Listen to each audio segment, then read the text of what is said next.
Hey guys, my name is Faizan Khan and in this video we are going to learn how we can build this smart calculator. This is smart because it can take voice input.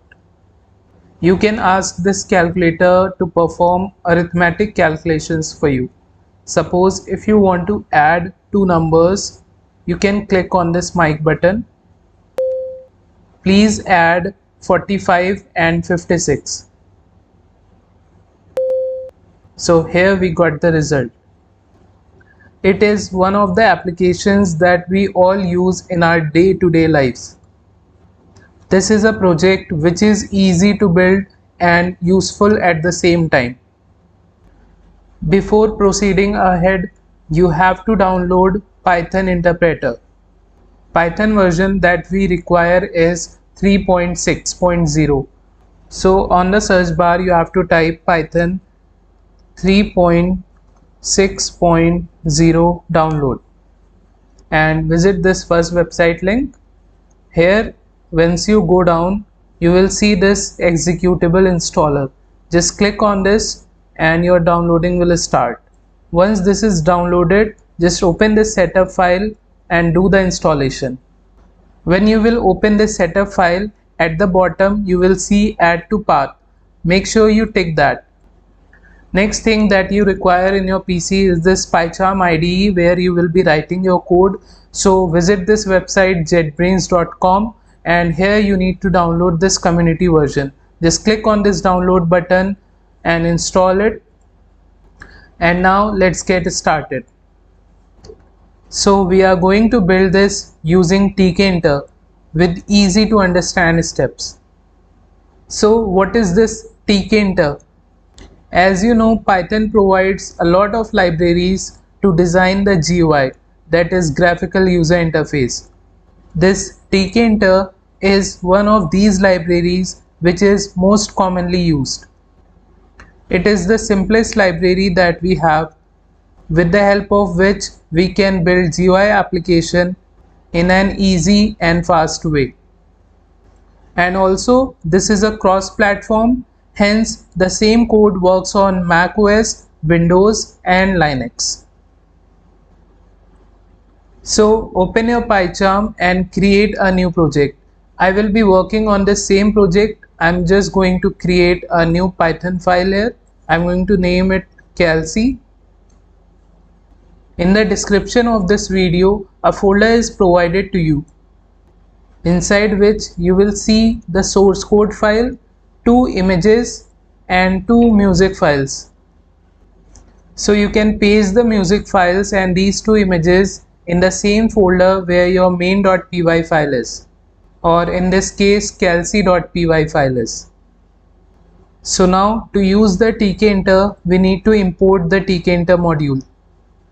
This line means that we are importing all the classes and the methods which are present inside this tkinter module or library.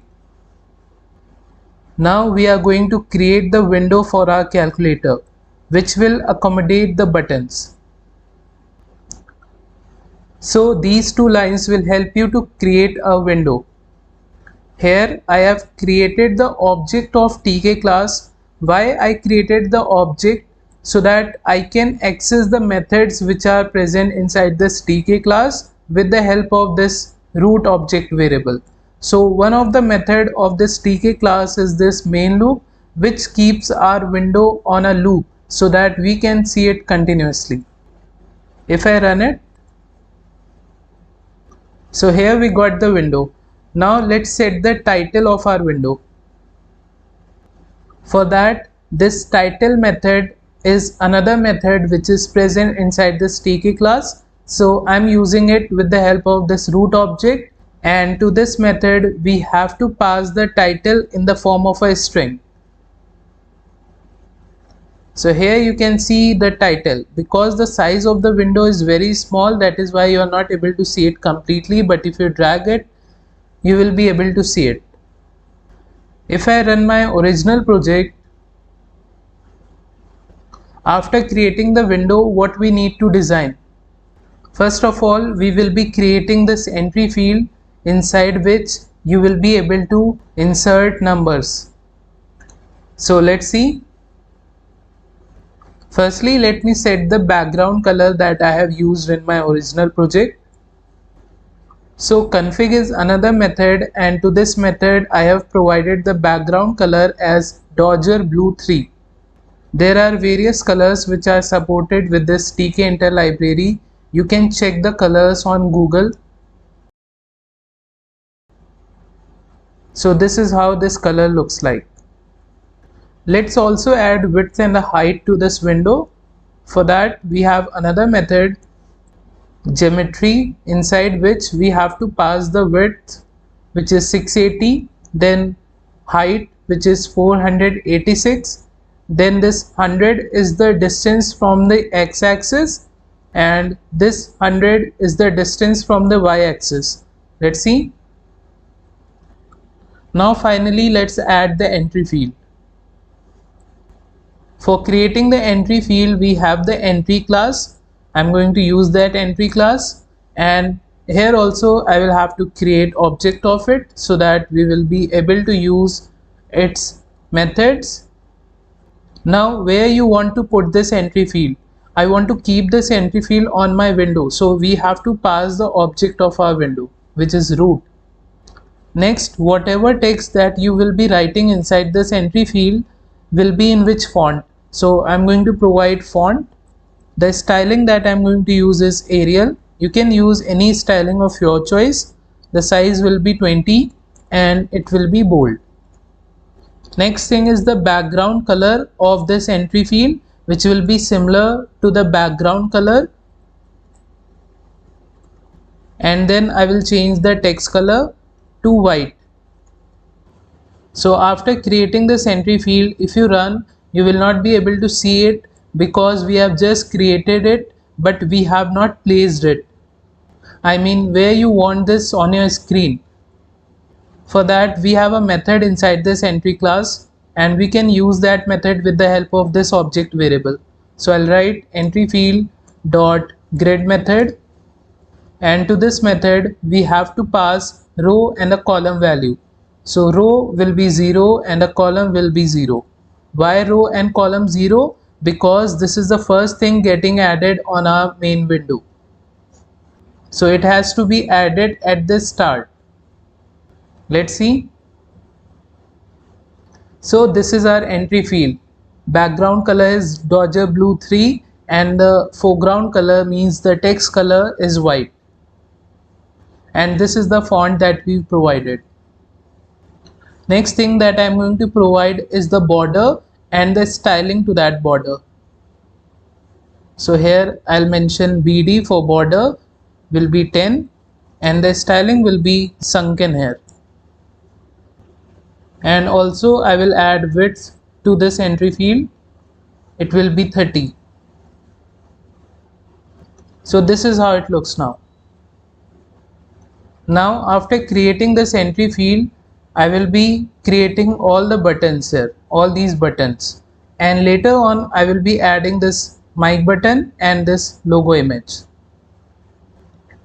If you look here, I added this entry field at row 0. So where this button should be added, the first one, it should be added at row 1, right?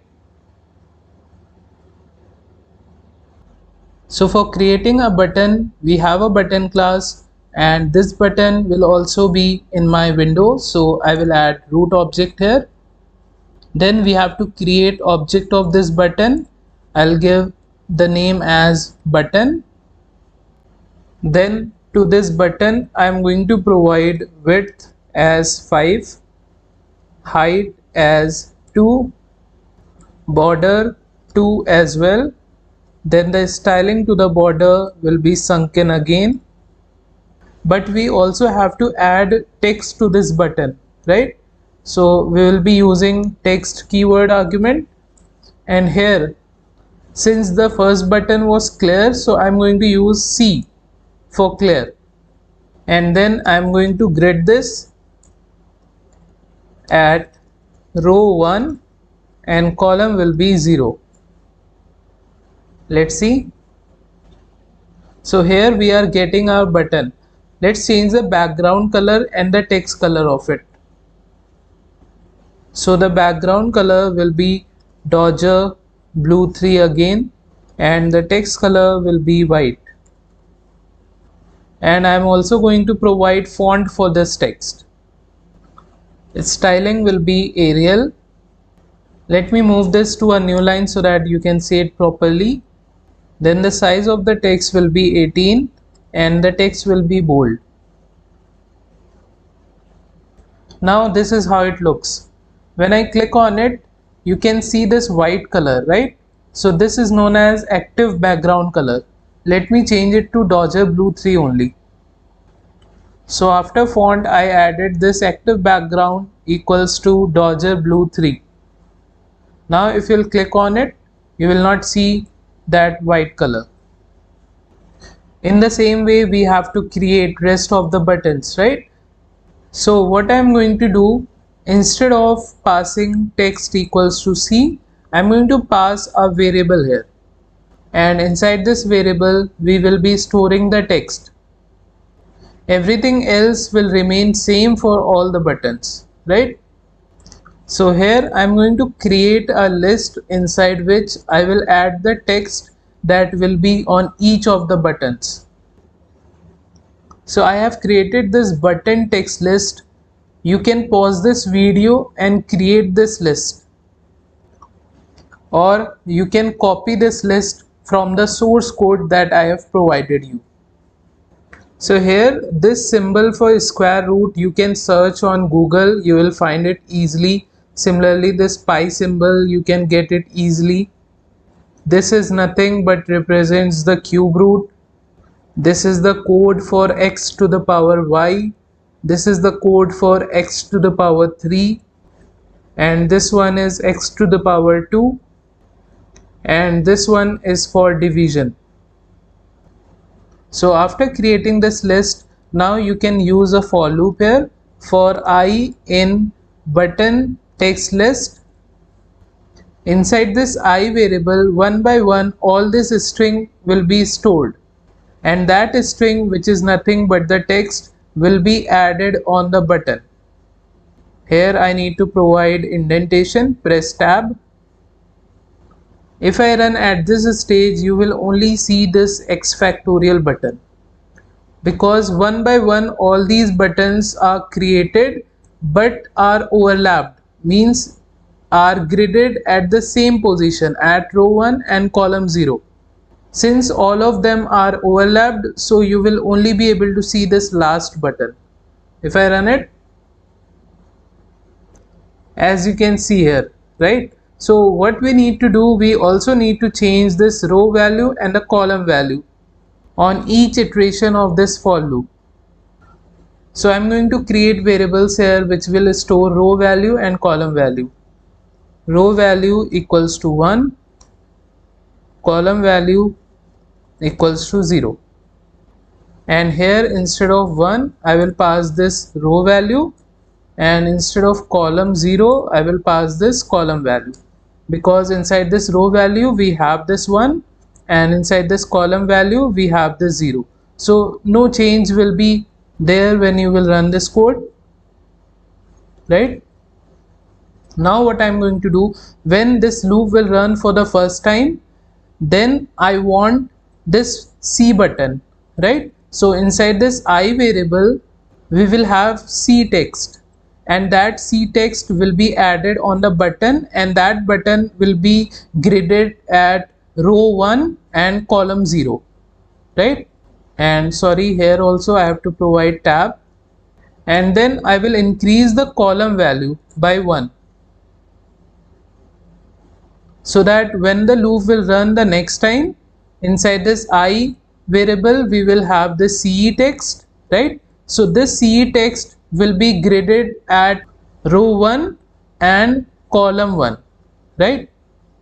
And again the column value will be increased and it will be 2.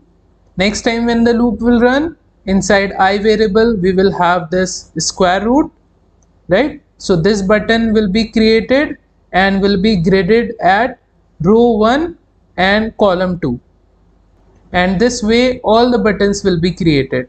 Let me run this. So you can see we are getting all the buttons. If I just drag this window, so you will see all the buttons. And why we are getting buttons like this?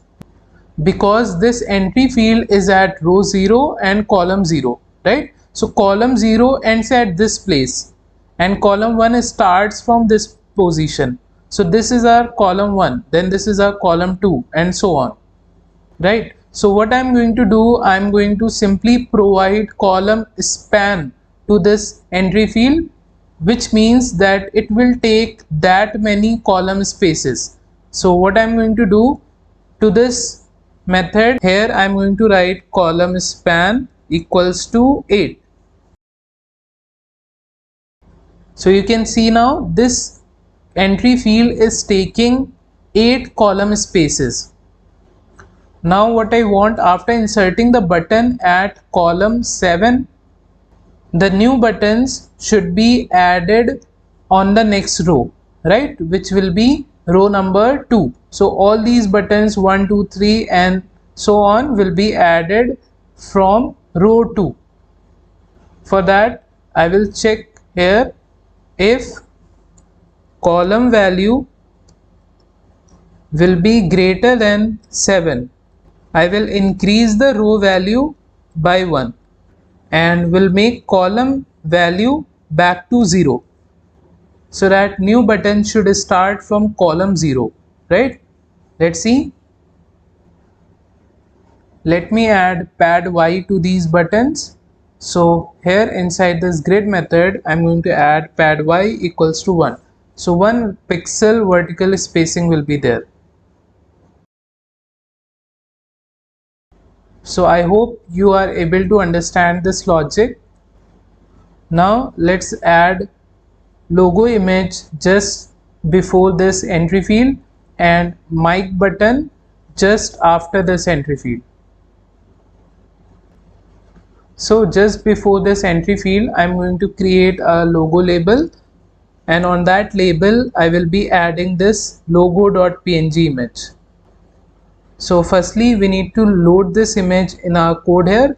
So for that we have to use photo image class, and here we need to mention the file name, which is logo.png, and we have to create object of this image so that we can add this image on a label, and then we will be creating a logo label. We will be using a label class to create a label. This label will also be inside my root window. Then the image on this label will be this logo image, this one, because this represents this image, and then I will grid it with the help of this logo label object. Here also row will be 0 and a column will be 0. You will understand why row 0 and column 0, because I want at this position, and this is nothing but row 0 and column 0, right?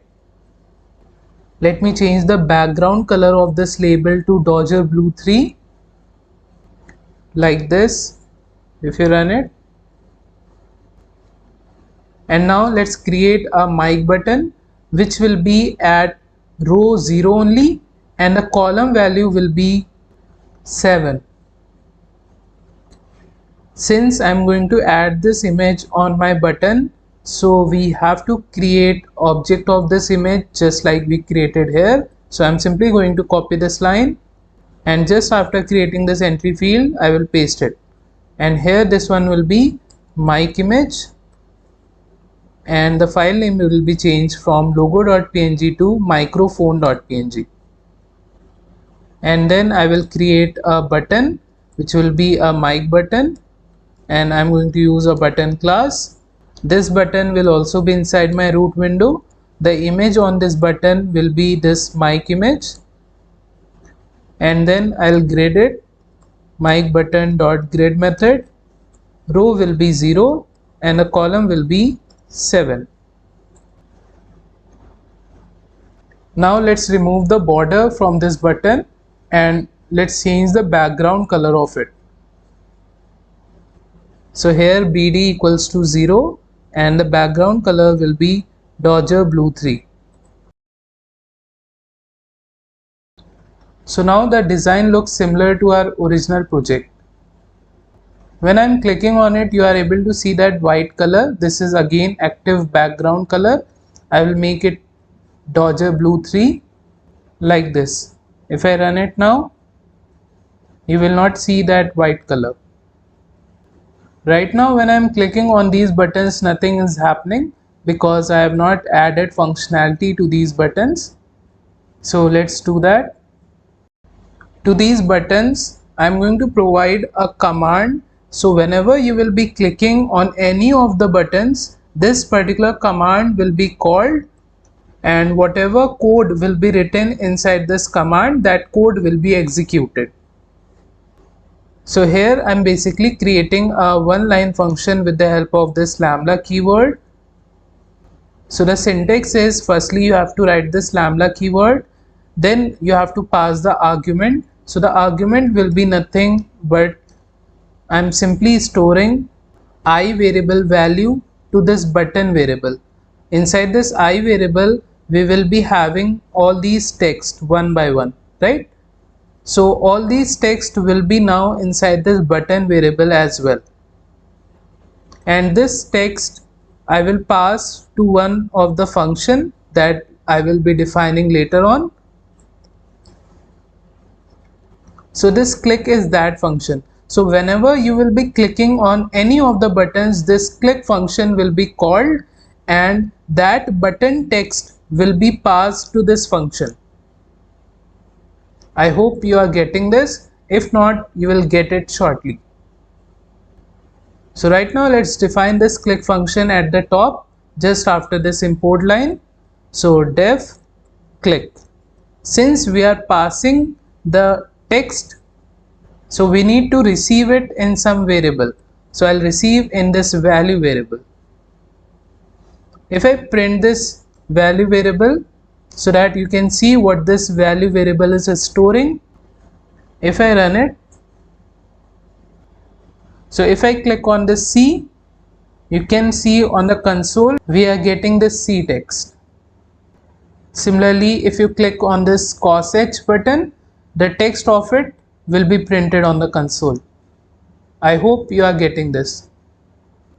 So what is happening whenever you are clicking on any of these buttons, the click function is getting called, and to that function the text of this button is getting passed, and that we are simply printing, right? But we do not have to print anything.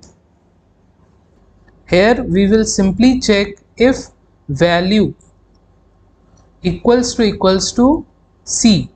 So if the user will press C button, so inside this value variable we will have C and this condition will become true. Once this condition will be true, the code that we are going to write inside it, that code will be executed. Let me show you the functionality of this C button in my original project. So when you type any number here and when you click on the C button, so the last character is getting deleted from it, right? So this C button functionality is simple, that you need to only delete the last character. So inside this if block, firstly I will get whatever is there on the entry field. So I'll write entry field dot get method. Suppose there you have typed 789, right? So inside this ex variable we will have 789 in the form of a string. I am simply going to slice this string and will remove the last character from this string. I hope you know about string slicing. What I am doing here, I am simply updating this ex variable and deleting the last character.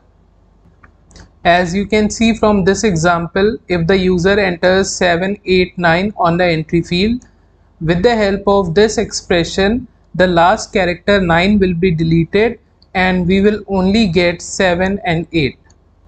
So inside this ex variable, we will have 7 and 8. I hope you are getting this.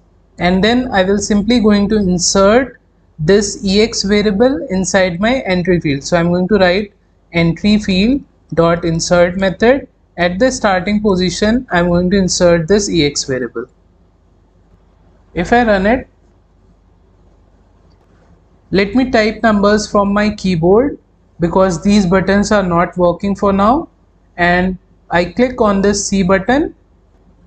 We are getting the result, but this previous text which was 1 2 3, that is not getting deleted, right? So what I want before insertion, firstly if there is anything already there, that should be deleted. So I'm going to write entry field dot delete method, and from start till end I will firstly delete everything and then I will insert.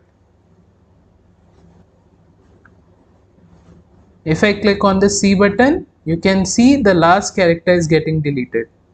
Next, we will check if the user has clicked the CE button. In that case, inside this value variable, we will have CE text. So I will check if inside this value variable, if we have CE text. In that case, I simply want to delete everything from the entry field. So I'll write entry field dot delete method. From start till end, I will delete everything. So this is very easy. Let me type some text here and I click on the C button. Everything is getting deleted from here. Next functionality is of this square root. So if you will click on this square root, then inside this value variable we will have this text. So I will simply compare with it, and inside this if block I'm simply going to find out the square root. So for doing different mathematical calculations, we have math module that we can import. It's inbuilt, so at the top just write import math. Now with the help of this module math.sqrt, this is the method which will help us to find the square root of any number. So from where we will get the number? It will be on the entry field, right? So I'm going to simply cut this line from here, and just before this if block I'm going to paste it so that ex value can be used inside different if blocks. And instead of if, let me use elif here. That is a better way of coding.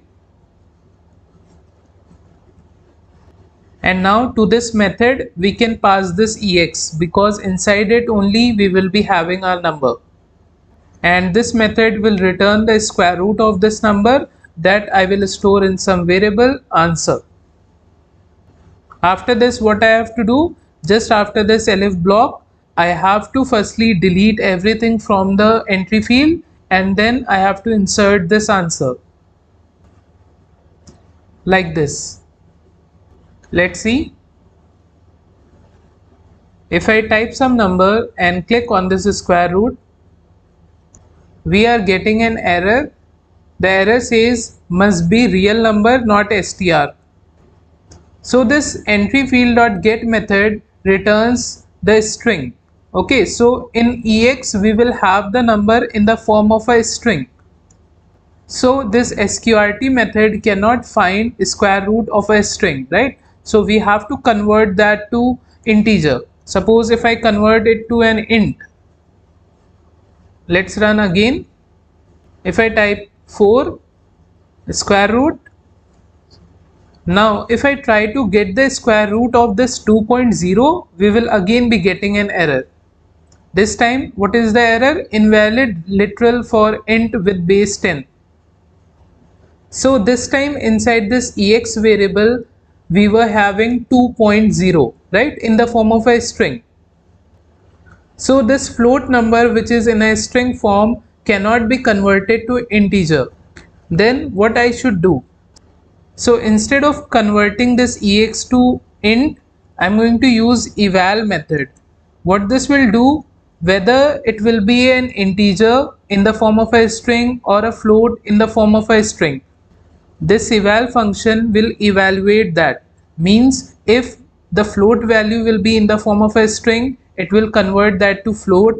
If integer value will be in the form of a string, it will convert that to int. Now let's see. If I calculate square root of 4, we are getting 2.0, right? Now if I try to calculate square root of 2.0, we are getting this, right? So now we are not getting any error. I hope you are able to understand why I am using this eval function here. After that, I will check for the pi value whether the user has clicked on the pi button or not. So if you will click on the pi button, then this elif condition will become true, and inside it I'm again going to use this math module dot pi variable. This will return us the pi value, and I will store that pi value in the same answer variable. So inside this answer variable, this time we will have pi value, right? So again, firstly everything will be deleted and then the pi value will be inserted. Let's verify. If I click on this pi button, we are getting the pi value here. Now let's add the functionality to calculate cos, tan and sin theta. So if the user will press the cos theta button, this condition will become true. And inside it, I am going to use math module dot cos method.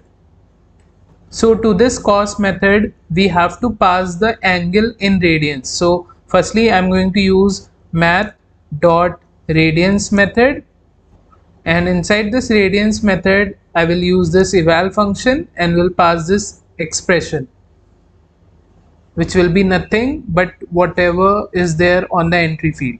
So firstly, that will be evaluated, means the string form will be converted either in the form of a integer or a float. Then that value will be converted to radians. So that is nothing but the angle, and then we will be getting cos value of that angle, and I will store that cos value in this answer variable, and then it will be inserted on my entry field. Let me show you. So if I type 25 here, so this value will be stored inside ex variable in the form of a string. With the help of eval function, this will be converted to integer, and then with the help of radians method, it will be converted to radians, and then cos method will be applied to this value, and we will be getting the cos value like this. And this cos value is stored inside this answer variable, and then this answer variable is inserted on my entry field. I hope you are able to understand this. In the same way, we will do it for sin theta and tan theta. So here I applied condition for tan theta and sin theta. Let's check. If I type 45 here and find tan theta, we are getting a value closer to 1. So tan 45 value is this. Now let's apply a condition for 2 pi. So when I clicked on this button or any of these buttons, when you will click, you will be getting this error, local variable answer reference before assignment. Since none of these conditions are being true for 2 pi, then it is simply going to these two lines. And here in the case of 2 pi, we don't have anything inside this answer variable. So this is that error only. So what I'm going to do at the top inside this function, after this line, I'm going to define this answer variable, and initially I will add null string into it. And now if you will click on 2 pi, all these conditions will be failed and the control will reach to this line. And earlier inside this answer variable there was nothing, so we were getting that error, but now we have null string, so this null string will be inserted on the entry field and we will not get any error. Let's see. If I click on 2 pi, we are not getting any error. So let's apply its condition. So if the user will click on 2 pi button, then I'm going to simply multiply the pi value by 2. So I'm simply going to copy it from here and will paste it, and I will multiply this pi value by 2 like this. Let's run. So this time you will be getting 2 pi value. After this, now let's see how we can find hyperbolic, cos, tan and sin value. So I'll check elif value equals to cos h. In that case, I'm going to use cos h method of this math module, and to this we will pass the number which will be inside this ex variable. And similarly we will do it for tan h and sin h. And don't forget to store the answer inside this answer variable. So here I applied condition for tan h and sin h. It is similar to cos h only the methods are changed. Let's see what will be the value of hyperbolic sine 45. So this is the value. Now let's apply condition for cube root x to the power y, x cube and x square. So I told you this value represents cube root. So I will simply get the number first of all and will raise it to the power 1 by 3. So this will give us the cube root of ex number, and I will store that in this answer variable. Let's check. If you check for the cube root of 125, it will be 5.0. Next is x to the power y. So here this value represents x to the power y. So if this condition is true, it means you have clicked on that button. So you will click on this x to the power y after entering the x value on the entry field. So after entering the x value, when you will click on it, I want to insert double asterisk inside the entry field. So I'll write entry field dot insert. At the end, I will insert double asterisk. So this double asterisk simply represents to the power, and after that the user will enter the y value. Suppose firstly you have entered 7, then you clicked on this x to the power y button. So this will insert 2 asterisk, which means to the power. Then the user will enter the y value. Suppose the user enters 2. So this complete thing will be there on the entry field, and now the user has to click on the equal to button to get the result. And equal to functionality I will do a bit later. Till then, let me apply another condition to find the cube of any number. So this represents cube. So when you will click the cube button, the number will be raised to the power 3 and the result will be stored inside this answer variable, and that will be inserted on the text entry field. Let's check for cube. If I enter 3 and want to find cube of 3, which is 27. Similarly, we'll do it for square. Here this value represents x square, and how we will find square? We'll use the number and we'll raise it to the power 2. If you want to find square of 6, it will be 36. Now let's see what will happen when you will click on this log to the base e. So here I'll check if you have pressed ln button, then this condition will become true, and here I'll use this math module dot log 2 method and will pass the number to it, which is inside this ex variable, and this will return us the value of log, and I will store that in answer variable. Then we have degree button. If you will click on degree button, then the number will be converted to degrees and will be stored inside this answer variable. After that we have radian button. So if you will click radian button, the number will be converted to radians. Then we have E button to get the value of E. So if you will click on E button, you will get the value of E with the help of math module dot E variable. Then if the user clicks log10 button, then inside this answer variable we will have log10 value. Let's see. If you enter 10 and click on this log10, so log10 to the base 10 value is 1. So we are getting that. And you can convert this to degree and back to radian. And you can check the E value. Also you can find log to the base E of this number. Next one is this x factorial.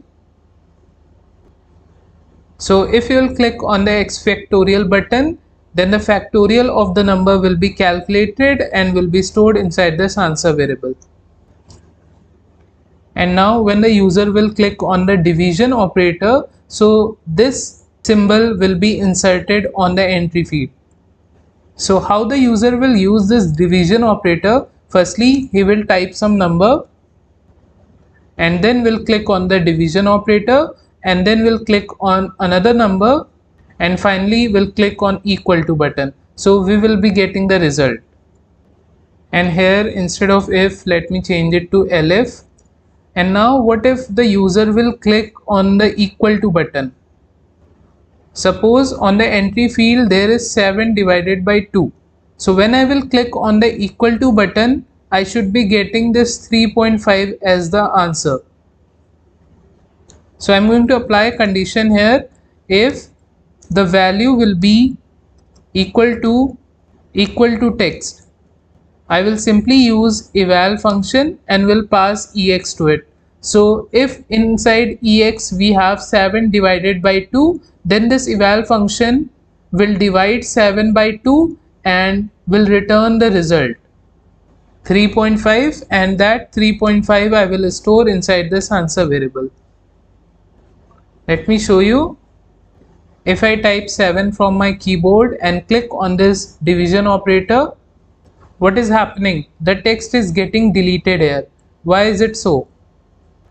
So when I clicked on the division operator, this condition was true. So this symbol was inserted there, but these two lines were also executed. So firstly that symbol got deleted, and then this answer variable which was storing null got inserted there. So what I want, when the user will click the division operator, after this symbol is inserted, the control should not go to these two lines, right? So in that case, I'm simply going to use return keyword here. Let me show you.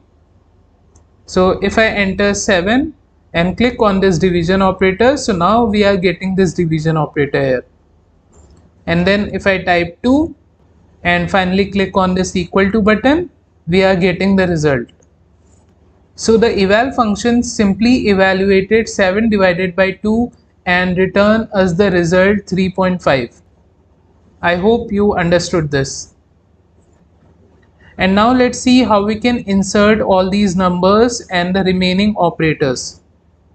So what I want, when I click on this 2 button, the text of it should be inserted inside this entry field. So now after all these elif conditions, I am finally going to the else part, and in the else part I am simply going to insert value on my entry field. So I'll use this insert method, and at the end I am going to insert the value.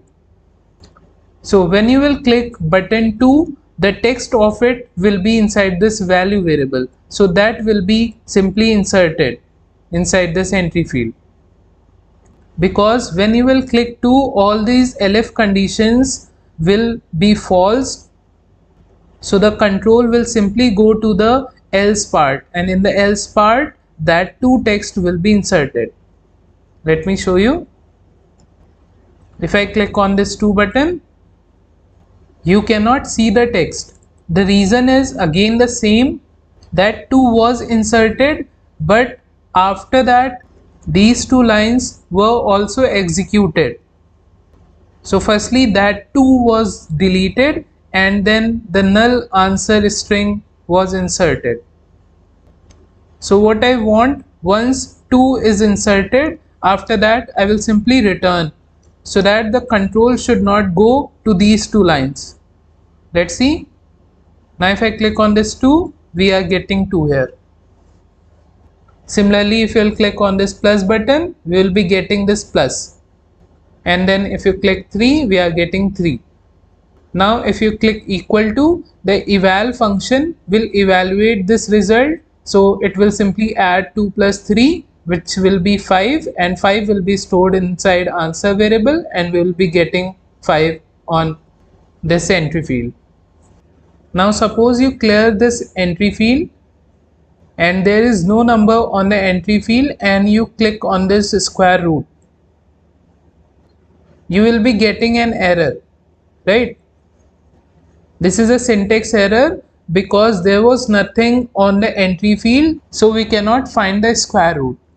And similarly, if you try to find out cost value without entering any number, you will be getting the same error. And if you click on this x to the power 3 button, again the same error, and so on, because you are not providing any number on the entry field and you are directly trying to get the result without passing any number. So in order to avoid these syntax errors, I am going to use try and except block.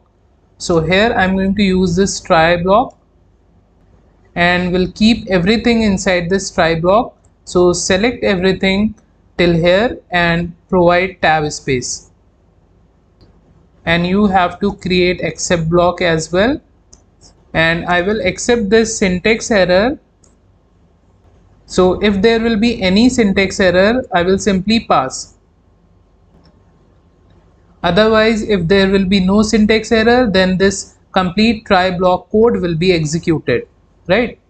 Let's see again. If you will click on this square root button without entering any number on this entry field, you will not get any errors. These buttons will not do anything, but at the same time you will not get any error. But if you use this number and then try to find out the cube of it, then the try block code will be executed and you will be getting the result. Suppose you want to calculate 125 to the power 6, right? So after writing 125, you have to use this, but the text is getting deleted, right? So what I will do, where I have applied this condition, so this is that condition, right? So after inserting double asterisk, I am again going to return from here. I am not going to go to these last two steps, which will simply delete that two asterisks.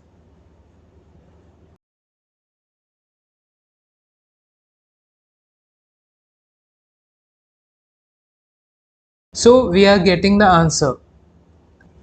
And now if you want to delete one by one digits, you will click on this C button, but here everything is getting deleted. So again the same thing is happening. So here, once this code is executed, after that I will simply return from here. Let's see. So if you type something and try to click on the C button, only the last character is getting deleted. So now all these buttons are working properly. I hope you have understood the functionality of each button. Let me know in the comment section if you have any doubts or any suggestions. In the next video, we will see the functionality of this mic button. We will see how this calculator will perform calculations using voice commands. So thank you for watching.